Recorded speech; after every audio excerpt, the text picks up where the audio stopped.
The Royal Rumble is in the books, ladies and gentlemen, which means we're officially on the road to WrestleMania 39. And WrestleMania has just got so big over the last number of years and decades to the point that, well, it pretty much takes over an entire week in the modern day. Of course, WrestleMania being 2 nights itself. We have the SmackDown before WrestleMania, we have the Raw after WrestleMania, we have an NXT show, of course, sandwiched in the middle of there somewhere, and of course one of the most important parts of every WrestleMania weekend is none other than the Hall of Fame, and that's what I'm going to focus on here today, ladies and gentlemen, giving my predictions who I think will be entering the Hall of Fame this year. But first of all, welcome to SCW. Thank you for choosing the channel and choosing the video. Please subscribe right now, leaving the comments in the comment section of who you think will be in the Hall of Fame this year. Please like and share the video as well.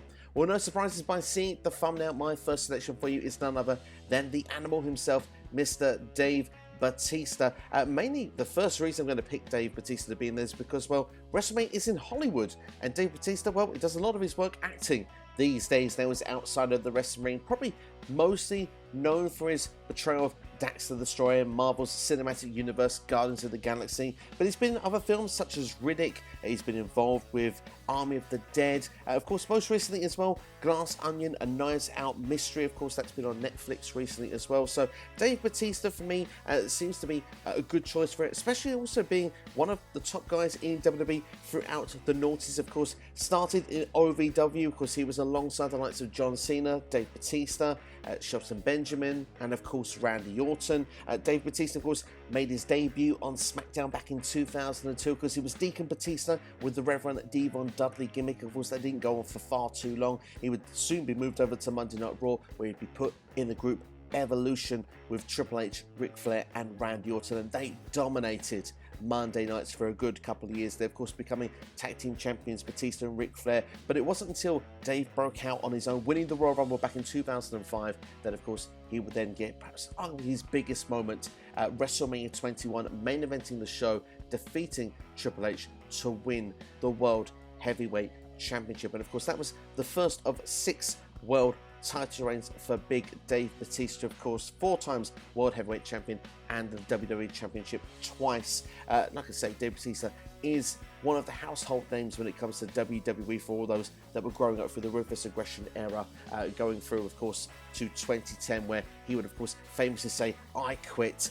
to John Cena at WrestleMania 26 and then quit the company the following night. He did return back in 2014 for a brief stint, of course, more known for Blue Tista at that point. But for me, Dave Batista was meant to be in the Hall of Fame a couple of years ago. Of course the pandemic hit, which of course stopped that at the time. I think that now we're going to be in Hollywood. For me, it seems unlikely now that The Rock is going to be around as well. I think that Big Dave is probably a shoo-in to be the first ballot Hall of Fame for this year, and I'm sure we'll get a lot of stories from Dave Batista if he is available. My second prediction is going to be none other than the late Edward Smith Fatu, better known for wrestling fans as Umaga. Of course, the Bloodline, the biggest thing going in wrestling right now, and of course, Umaga, recently a lot of tribute has been given to him, Solo Sikoa using the Samoan Spike, using quite a bit of influence from Umaga, using quite a bit of his moveset. So for me, seeing that tribute being used in the ring, I wouldn't be surprised to see that tribute given to us via the Hall of Fame. Of course, Umaga very much ahead of his time as well, was the big man that could, almost fly around the ring almost. He could do everything, could suit any style, was perfectly built with any opponent that was given to him at the time. Many would go on to say that one of the best matches in Royal Rumble history in January 2007 against John Cena. Of course, there's some great matches as well with the likes of Dave Batista, with Jeff Hardy, that's some that spring to mind, and of course he is a part of the Battle of the Billionaires at WrestleMania 23 as Mr. McMahon's representative, going against Bobby Lashley, who of course was Donald Trump's. Of course he was released back in 2009 and would go back to be on the independent circuit, but of course also was part of 3-minute warning for those that want to go a bit before that. For me, I think that this is a must happen. I'd love to see Umaga in the Hall of Fame personally, and I think the fact that the Bloodline is the biggest thing in wrestling right now. Like I said, we're seeing those tributes to him through his moveset being used, especially via Solo Sikoa right now. There are many wrestlers that take influence from Umaga throughout their career, it seems, with the moves that we see, how innovative he was for such a big man that could do it all in the ring. For me personally, I think that the Hall of Fame is somewhere where Umaga should be. My next selection and prediction for the Hall of Fame is the late Chyna. Chyna, such an influence for so many women, breaking boundaries in the wrestling world, in WWF, now WWE, of course, back in 1997. She was billed as the 9th wonder of the world. Of course, Andre the Giant was already billed as the 8th wonder of the world.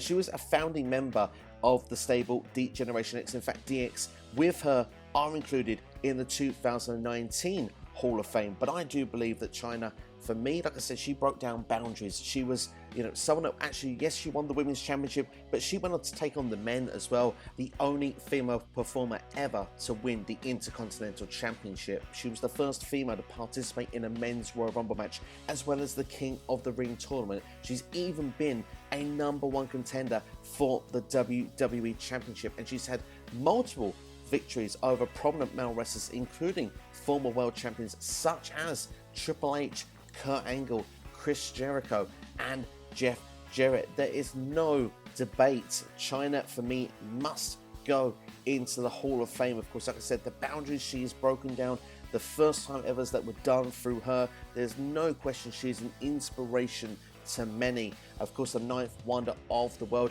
not just doing her best work in DX, she's done it whether it was alongside Triple H, whether she was becoming a champion, whether it's being the first female to compete in a number of these matches and tournaments. For me, Chyna needs to be in a Hall of Fame, and with Triple H now in control of creative, now in control of the pencil, I hope that now we finally can see Chyna being given the center stage of appreciation that she deserves.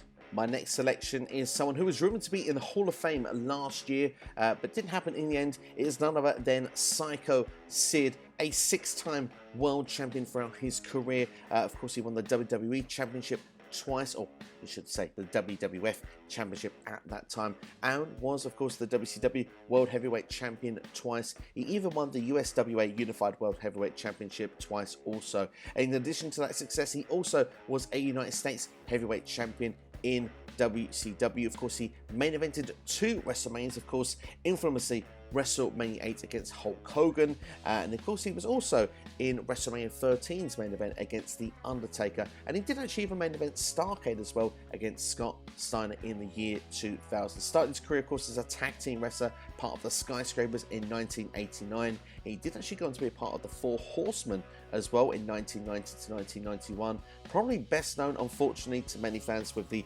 horrifying incident that happened at Sin back in 2001. Of course, he jumped off the top rope and his leg, let's just say, bent the wrong way, and it was a horrific moment to watch. Honestly, it's not something to that you want to go and watch back over. But of course, thankfully, he is back on his feet, he is walking again. He even had a match with Heath Slater on Raw back in the 2010s. So for me, Psycho Sid, he's been there, he's had some great feuds, of course. Like I said, main event at WrestleMania with the likes of Hulk Hogan and The Undertaker, had great feuds with the likes of Diesel, with Shawn Michaels as well.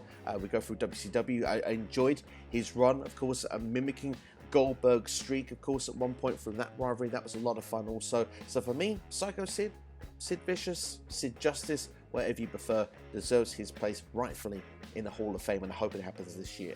My next selection goes to the tag team division. We usually get one every year. I'm going to go with Brian Knobbs and Jerry Sags of the Nasty Boys, mainly because Booker T gave a shout out on NXT, and Booker seems to have a bit of stroke in WWE, one of my main reasons for it. But hey, if you look at the accolades and what they've done throughout their career, certainly they do deserve a spot in the Hall of Fame, in my personal opinion. They were like antisocial punks who specialized hardcore wrestling and brawling. Of course, you'd have to love the armpit moment with Brian Knobbs, of course, back in the early 90s. Growing up as a kid, that was quite fun seeing superstars being thrown into the area. But of course, they've won tag team championships. Where have they been? They won the World Wrestling Federation tag team championships, of course, at WrestleMania 7, defeated the Hart Foundation to do that. Of course, they did attempt to try and win them again, but of course, it didn't happen in WWF. But going to WCW, 3 times tag team champions, of course, the first time defeating Arn Anderson and Paul Roma at Full Brawl in 1993. They went on to have all these tag team feuds as well with hardcore matches throughout 94 and 95, which were great fun. I think Mick Foley was involved in one of them, along with Max Payne. That was great fun to watch. The Harlem Heat and the Blue Bloods, two other fun ones to go and check out as well.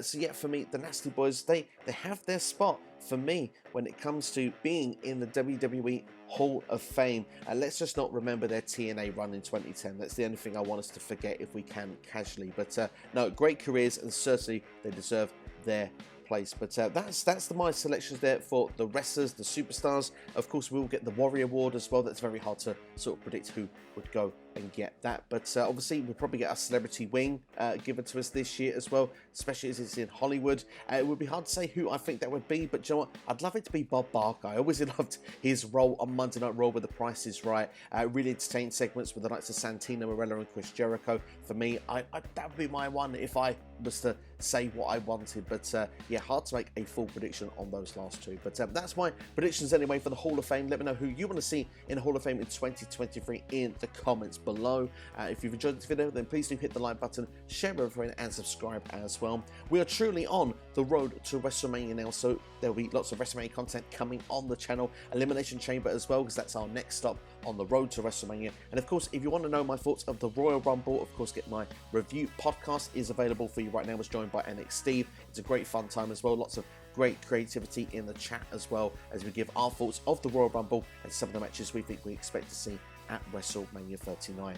But that's all from me anyway. Thanks for watching. Have yourselves a great day. I'll see you next time here on YouTube. And make sure right now, check out some of the videos that are popping up on the side of your screen. See you next time. Take care.